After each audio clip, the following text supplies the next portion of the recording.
na verdade, eu queria trazer mais de 30 anos de formada, como fono, me formei na época que fono não era nem fonoaudiologia, né? Mas, enfim. E sempre trabalhei nessa área, né, de desenvolvimento infantil, minha especialização foi em estimulação precoce, eu trabalho no ambulatório de desenvolvimento na UFRJ, no Instituto de Pediatria, né?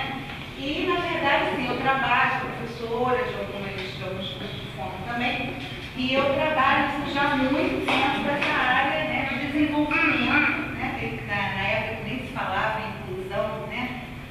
Mas já tem pessoas que foram pacientes já por 30 anos, que estudaram escola regular, escola pública, não formados, escola faculdade. Então, assim, na verdade, eu posso dizer que eu tenho assim, uma grande experiência até num estudo longitudinal, numa visão longitudinal, né, desse desenvolvimento, desse crescimento, por conta de acompanhar, né, várias faixas etárias, né, em termos de qualquer área assim, que tem alguma alteração no desenvolvimento infantil. Né?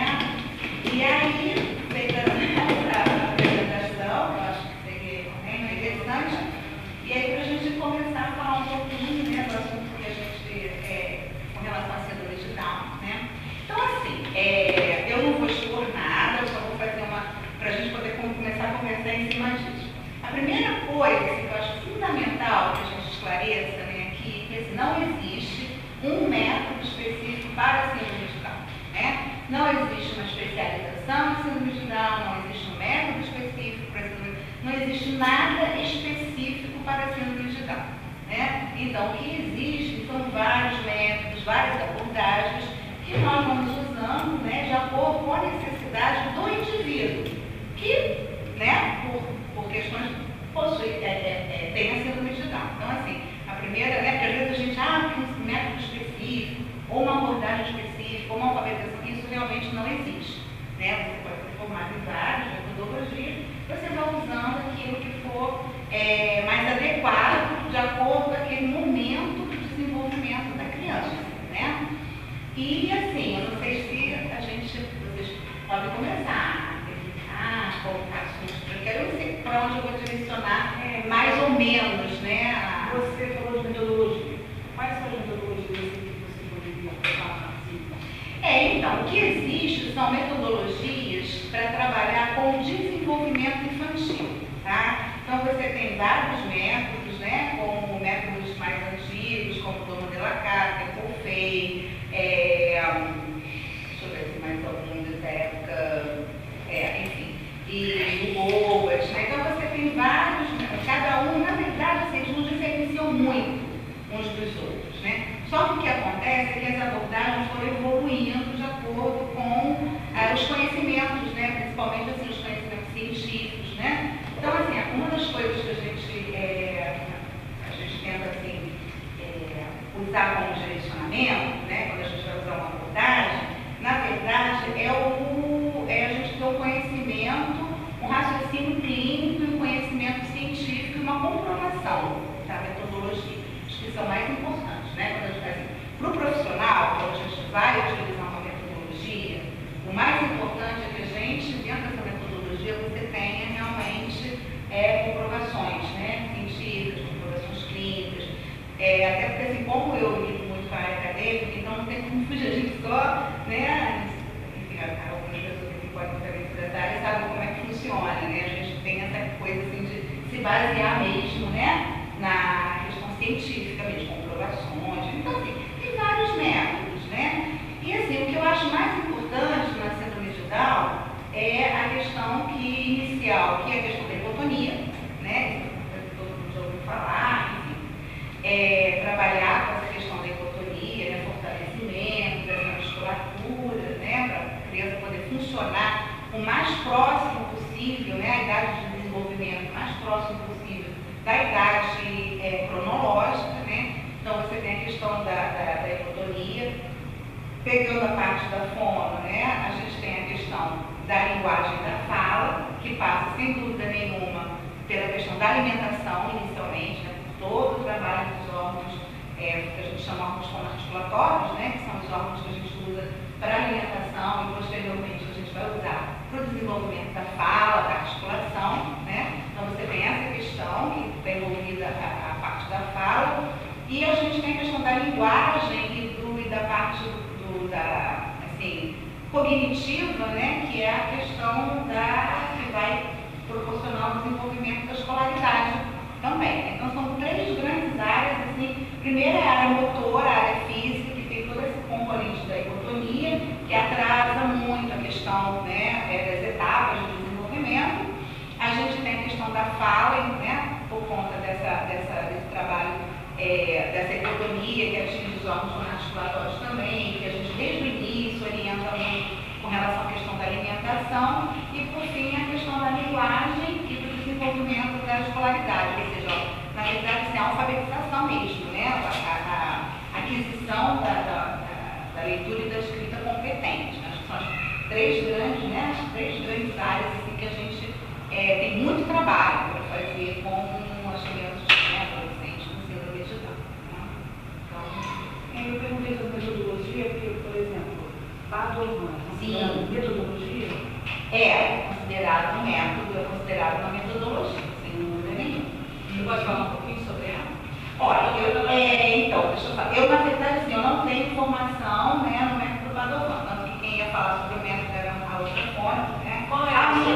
A minha formação é pelo método Bogas, B-O-B-A-T-H, né? Mas, assim, essa formação, tanto Padovan quanto Bogas, são formações para você trabalhar com pessoas que têm, em princípio e basicamente, alterações motoras, alterações neurológicas que causam alterações motoras, né? Foram métodos criados para trabalhar com crianças com paralisia cerebral. A primeira coisa é isso, gente. Só que a partir dessa metodologia foram sendo criadas situações para atender crianças que apresentam, por exemplo, uma hipotonia. Assim como as crianças que têm paralisia cerebral apresentam uma alteração de tônus, tanto global como orofacial, como a síndrome de Down apresenta uma alteração de tônus, então algumas técnicas desses métodos atendem ao trabalho das crianças com síndrome de Down. Entendeu? Então, assim, basicamente, o método Padovan, vou falar assim, painel geral, né? O que acontece com ele? Você tem um trabalho motor, né? Por padrões, né? Que faz a criança passar todas as etapas motoras que a gente passa no decorrer da nossa evolução. Então, arrastar, engatinhar, motoramente. Né? E na parte da fala, trabalha a questão dos órgãos fonoarticulatórios, né? Mas exercícios motores, né? Sucção, sopro, pode usar uma chupeta para poder fortalecer a musculatura labial. E chupeta é bom ou é ruim? Então, nossa, chupeta da fala. Chupeta, o que acontece com a chupeta? Pode ser bom e pode ser ruim. Eu particularmente, para a criança com síndrome de Down, assim, se for uma criança que tem uma hipotonia muito acentuada, né, que tem uma dificuldade de manutenção do vedamento labial, a linguinha muito projetada, teve alguma dificuldade para amamentação, para sucção, eu gosto muito de trabalhar com chupeta. Eu acho que ajuda muito. Tá? Agora, se é uma criança que não tem uma hipotonia tão acentuada, que conseguiu uma amamentação adequada, uma sucção suficiente, a chupeta pode ser dispensada. Entendeu? Então vai depender muito. Exatamente. É por isso que assim, eu fico muito preocupada muitas vezes com essas questões de metodologia, porque na verdade a primeira coisa que você tem que ver é o sujeito. A partir daquele sujeito é que você vai utilizar, porque tem muitos métodos que são padronizados. Você usa a mesma técnica para o bebê, para o adolescente, para o idoso. Então, assim, eu não gosto de trabalhar dessa forma. Eu acho que nós temos que ter uma formação ampla para você usar as estratégias necessárias para cada caso individualmente. Adequar, exatamente. Porque você aplicar, né, uma técnica padronizada que serve para todos, eu acho que fica meio contra, né? Ainda mais quando a gente fala de desenvolvimento infantil, que você tem a questão, né, do entorno, do ambiente, da família, né? A gente tem aquela questão também do cognitivo, né? Crianças que são, como você tem qualquer indivíduo que não tem, né, um mais esperto, um mais lento, um mais rápido, então assim, você não é exatamente, porque na verdade, para mim, assim, na síndrome de Down, eles são indivíduos como qualquer outros, né? Que você tem que respeitar antes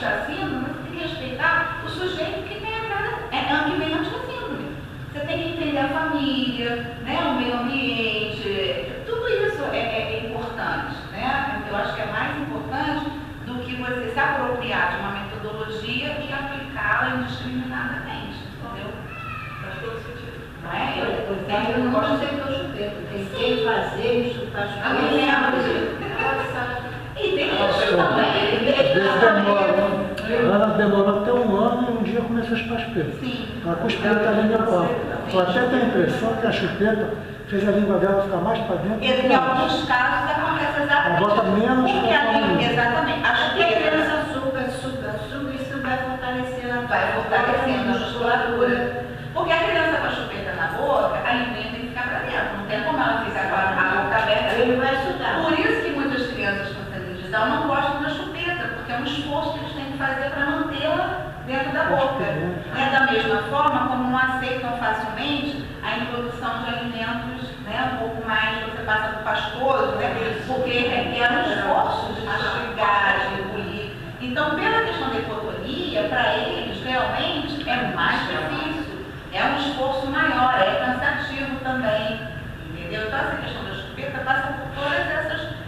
Eu, particularmente, eu gosto de usar a chupeta com esse objetivo. Agora, a chupeta tem aquele outro problema, né? Se a criança costuma depois quiser ficar direto com a chupeta, aí é um outro problema, né? O grande problema da chupeta na criança não é a criança chupar chupeta. Porque, por exemplo, eu não sou contra, eu acho que às vezes acalma. E o grande problema da chupeta é que a criança às vezes não está chorando, não está reclamando, e a mãe O ambiente faz com que ela. aí ela precisa. Cria Se você deixar uma criança até os 6 meses, que daqui a pouco ela está engatinhando, levantando, andando, ela não está pensando em chupeta. É verdade.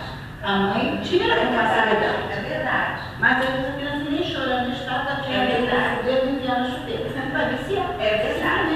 Porque também o que acontece? Quando chega naquela fase, né, que a criança tem que iniciar a fala, né, se ela fica muito tempo de chupeta, isso também acaba atrasando a própria comunicação, porque ela está com um dentição começa a ser prejudicada, tudo isso. Também, exatamente. Então tem toda uma, né, questão do chupeta, É saber exatamente, é saber usar toda uma estratégia para você não criar um vício, né, para ela ser favorável à terapia e não ser contra, né, na verdade, o que a gente vai querer depois, que é principalmente o desenvolvimento da fala mesmo, né, essa competência de articular, dos fonemas, né, então a chupeta tem essas questões. Uma coisa que eu observei no Caio, assim, quando ele era mais novinho, assim, ele não projetava a língua.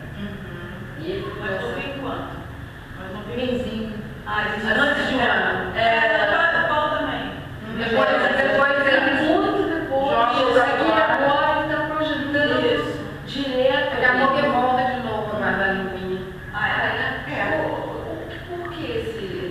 Normalmente, o que acontece? Quando a criança tem uma demanda, muitas vezes uma demanda motora maior, né, você acaba assim, algumas áreas do, né, a questão da linguinha para fora, é como se fosse assim, um relaxamento dela, que está tão interessada em outras atividades, né, principalmente atividades motoras, é como a gente muitas vezes se pega, né, às vezes assim, relaxada, assim, meio de boca aberta, né, meio jogadora, não é? Então isso pode ser por questões, quando você começa a desenvolver mais a parte cognitiva, né, que você tem que manter mais atenção, concentração, ou a questão motora, que você não tem pessoas que para cortar, deixa eu né, bota a língua e ajuda com outra parte do corpo, é mais ou menos isso. Não foi que vai dar vida da criança. Também. A gente faz o jeito. Que é isso? Esse meu popular. Eu faço que tipo de Olha só, mas isso da gente abrir a boca na hora, isso não é ruim não. Isso é muito bom. Mas é sem querer. Mas é sem querer. Não, é sem querer. Não vai todo deles mas é muito bom, porque assim, a gente tem algumas células neurológicas, né, nessa área do córtex frontal, que são chamadas neurônios em espelho, né?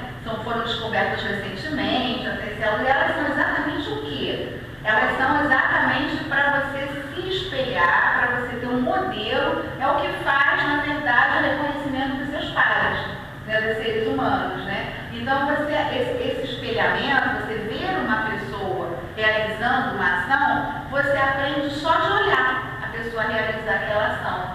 Né? Então isso a gente faz, né? Só que a gente não sabia que a gente fazia. A gente sabia que fazia, não sabia por quê. E recentemente a gente, né, as pesquisas mostraram que existem células, né, especializadas nessa área bem frontal, né, do córtex frontal, no cérebro, que são responsáveis por essa imitação. Né? E daí, por isso que a gente aprende a andar quando o outro andar, a gente aprende a abrir a boca para comer quando o outro abre. Então são modelos, né, de repetição que você vai observando ao longo da sua vida e você vai desenvolvendo seus modelos sociais. Por isso que é importante a questão dos pares, a gente ter uma identificação, né, ter um reconhecimento dos nossos pares, né? E é isso, o neurônio espelho que é o responsável por isso. Então abrir a boca para crescer é muito bom. Né? Articular de uma forma bem exagerada, né, para a criança olhar, é excelente também. É tudo Eu fazia muito isso porque o Gabriel não fala assim, ele fala mãe, pai, algumas palavras soltas, né? Tem conhecimento de todo o vocabulário, qualquer ordem que você dá, ele acata, né? Mas ele não fala. A terapeuta e a fono falam que é preguiça. Eu já levei ele até uma especialista, né, da fala, ela trabalhou lá com aqueles objetos, né, em volta dele para ver se ele reconhecia o som em cada espaço. Ainda não aconteceu a fala para ele, né?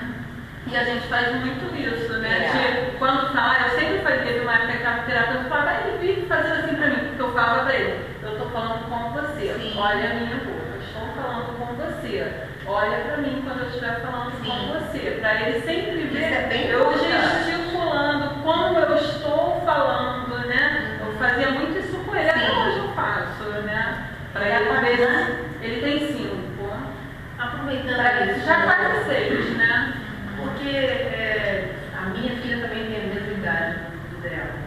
E ela, a parte motora foi muito tranquila, ela teve um desenvolvimento muito bom, mas a fala não foi tão rápida quanto outras crianças que a gente tem mais hipotonia e bem mais cedo elas começaram a falar. E falar até claramente, porque a minha, não que ela não fale, ela fala umas palavras também, ela repete hoje as palavras, mas, por exemplo, fala o finalzinho, né?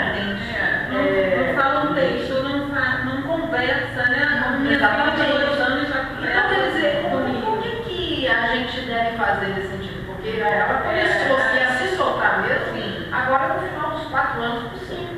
Enquanto outros amiguinhos com Down estavam falando com 3, né? Eu conheço ela também. foi mais rápida na parte motora, é o que a gente espera que o desenvolvimento também seja tão mais rápido e acabou não acontecendo assim. Então, essa questão da fala é o grande, eu acho que na verdade assim, a grande questão mesmo, né, na síndrome de Down é a questão da fala mesmo, né? Porque assim, a fala, mesmo numa criança que não tenha nenhuma alteração, nenhuma dificuldade, existe uma faixa mais elástica, né, da criança dominar a competência da fala do que, por exemplo, a aquisição da marcha. Você vê que uma criança que não tem nenhuma dificuldade, por volta de 1 aninho ainda está andando, né? Um ano menos, 1 ano mais, 1 ano e 2 meses, mas você não vê uma criança com 2 anos que não anda, que não tem nenhuma. Agora, a fala, você pode ter desde aquela criança que fala desde os 9, 10 anos e meio, com aquela que começa a falar com 2, 3 anos de idade, mesmo não tendo nenhuma dificuldade, nenhum problema. Então, a faixa, né, é muito elástica. E se essa faixa para a fala é muito elástica, dentro da síndrome de Down, como ele já tem um atraso nessa habilidade da fala, você pode esperar que algumas crianças vão ter mesmo esse atraso para começar, né, para dominar essa fala por um tempo muito maior, né? E a questão da fala, o que acontece?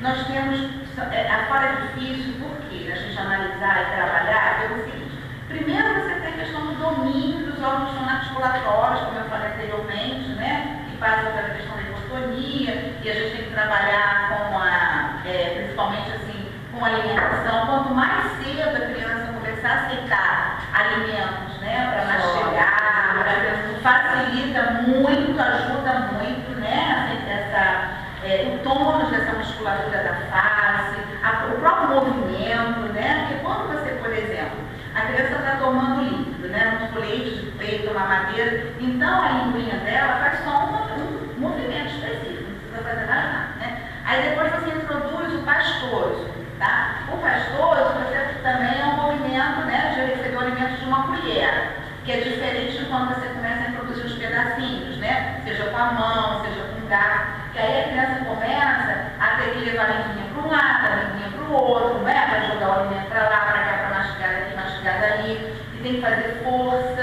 né? Com essa musculatura, principalmente com essa articulação temporomandibular, né? Fazer força, principalmente se forem alimentos mais fibrosos, né? E depois ainda tem a questão de você ter que deglutir um bolo mais consistente, né? É diferente você engolir um líquido de um pastoso do que até a gente mesmo adulto, né? Se você come uma comida muito seca, né? Vamos botar um arroz com uma farofa, nossa, tem hora que você sente até aquele bolo, né? Então, quanto mais fibroso, quanto mais consistente o bolo, mais a criança tem que fazer o esforço. E aí o que acontece?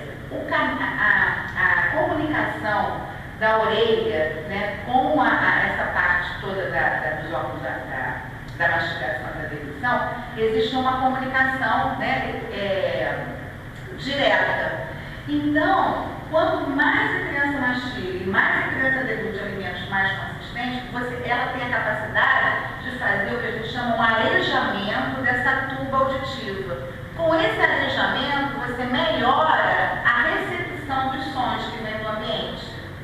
A criança que fica muito tempo comendo só papinha, isso uma criança até que não tem nenhuma dificuldade. Aquela criança, enquanto eu falo geração miojinho com ovo, porque hoje em dia a geração, você pergunta qual comidinha que você gosta? Miojinho com ovo, miojinho com nuggets, a geração miojinho. Então o que acontece? Elas ficam muito tempo sem exercitar e você começa a ter uma alteração que é muito comum na síndrome de Down, que é uma alteração do processamento auditivo central. Não é a quantidade da audição, a audiometria vai dar bacana, mas é como a qualidade da recepção desse som. Então, por exemplo, se você falar vaca, a criança vai entender vaca, porque os sons são muito semelhantes, entendeu? Então, criança, e outra coisa, normalmente na síndrome de Down, eles têm uma alteração mesmo nos condutos, né? São mais rebaixados, têm menos mobilidade, os ossículos, né? Nós temos uma cadeia de ossinhos, né, dentro da orelha, para fazer a transmissão, né, sonora, né? E aí, na síndrome de Down, você já tem normalmente uma alteração de estrutural anatômica, né? Ele já tem isso. E pela falta de força e de mobilidade que está, né, associada com esse canal, você acaba ficando com uma tuba auditiva sem exercitar essa tuba auditiva. Então você fica com a recepção sonora, ela perde em qualidade. Então você não compreende muito bem, né? Se você não compreende muito bem, qual é a mensagem que você vai mandar para o cérebro? Porque a fala, como qualquer ação que a gente executa, andar, quem comanda é o sistema nervoso central. Então nós temos áreas específicas, né? E outra coisa, a área da aprendizagem, né, uma grande área da aprendizagem, ela fica no lobo temporal, que é o lobo que, né, próximo ao conduto, a parte de recepção dos sons da fala. Então a memória de curto prazo para aprender, né, muitas vezes eles têm uma dificuldade. Então tudo isso está muitas vezes associado a essa questão do processamento da audição, não na quantidade do som, né? Você faz um som lá embaixo, ele vai ouvir, mas aí você está aqui pertinho falando, ele vai entender metade do que você falou, não vai entender tudo. A clareza. Então isso atrasa muito. Oi? Vai começar a chupar cama. Então isso acaba atrapalhando muito também o desenvolvimento, né? Então você tem. Então são três, a questão da fala são três que eu falei anteriormente. Primeiro passa pela questão do domínio dessa articulação, dos órgãos fonoarticulatórios, né? Se você parar para pensar, para eu falar má, eu tenho que fazer um pesamento bilabial. Pá, eu já tenho que ter uma força. Pá, senão como é que vai sair a closina, né? Um som closíaco, né? O bá, eu já tenho que ter uma ressonância na cavidade. Língua é dente com lado, né? O T e o D, eu tenho que levar a ponta da língua. Que é muito mais difícil, né? O C e o G, você tem que levantar a base da língua e a ponta ficar baixada. Então, se a gente parar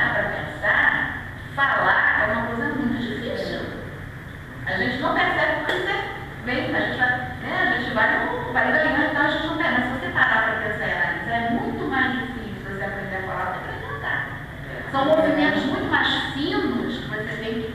Fora a velocidade, né? Porque quando eu estou falando aqui, eu estou misturando todas essas funções articulatórias, né? Eu tenho que ter uma velocidade para isso, né? Então, isso é um complicador, né? A questão da hipotonia, desse domínio que a gente chama de independência, seletividade desses órgãos, né? A questão da audição, do processamento auditivo, e a questão cognitiva, né? Que passa pela questão do intelectual, né? Que também é um grande marco, né? Uma grande questão que existe na síndrome de Down, né? Que também você vê diferenças, uns são mais espertos, outros nem tanto, que passa pela questão da competência intelectual. Então, para você falar, para você usar a linguagem, você tem que ter o domínio da musculatura, ter um bom processamento auditivo por conta dessa sequência de sons, tudo isso, e tem que ter um cognitivo, né, também que corresponda para você poder entender esse mecanismo da comunicação. Eu falo, agora eu paro, eu escuto, né, eu respondo, o outro fala. Então, respeitar os turnos, entender que o outro tem. Então, tudo isso, né, são muitos envolvimentos, por isso que a questão da fala realmente, de fato, a questão mais complicada mesmo, né, na síndrome de Down, como em outros casos mesmo. Nessa questão da audição, você falou sobre a questão da nitidez. Sim. Né? Então, por exemplo, o Bera, nós já fizemos o Bera. Você avalia a quantidade de som ou essa nitidez? O Bera, não, ele avalia a quantidade de som. Ele avalia se o estímulo sonoro está chegando ao cérebro, se o cérebro está recebendo o estímulo. Sim, o cérebro está. Se der um Bera, né, positivo, ele está recebendo. Agora, a qualidade não é o Bera. Qual é O único teste que pode dizer isso é o teste mesmo de avaliação do processamento auditivo. É um teste específico que se avalia o processamento auditivo. Que só pode ser feito também a partir de uma habilidade. Mas olha só, geralmente, a partir de quando você não tem tanto uma questão de idade, como também o nível de compreensão da criança. Por exemplo, uma criança que não tem uma dificuldade de compreensão, com 5, 6 anos já dá para fazer. Mas uma criança que tem um cognitivo rebaixado, você tem que esperar um pouquinho mais, porque ele vai ter que dar respostas. Não é um teste só que você analisa uma resposta para que a criança tenha uma participação. A criança tem que participar, entendeu? Ela tem que dizer para você, ela tem que mostrar, ela tem que ter um nível de comunicação, não necessariamente fala, mas um nível de comunicação adequado para poder responder o que a pessoa estiver avaliando, entendeu? Então você precisa de uma certa idade para isso. O nome do teste? Teste de avaliação do processamento auditivo. Antigamente se chamava processamento auditivo central, mas agora é só processamento auditivo. Você também falou da mastigação? Isso é uma coisa que aconteceu quando a Maria no momento, que foi a questão do caminho. Sim. Que aí fala para melhor, tem todo aquele processo e ela toma tudo no caminho. Aí eu queria saber, toda a parte líquida dela é em caminho. Sim. Então eu queria saber, tem aquele copo que tem 3 furos.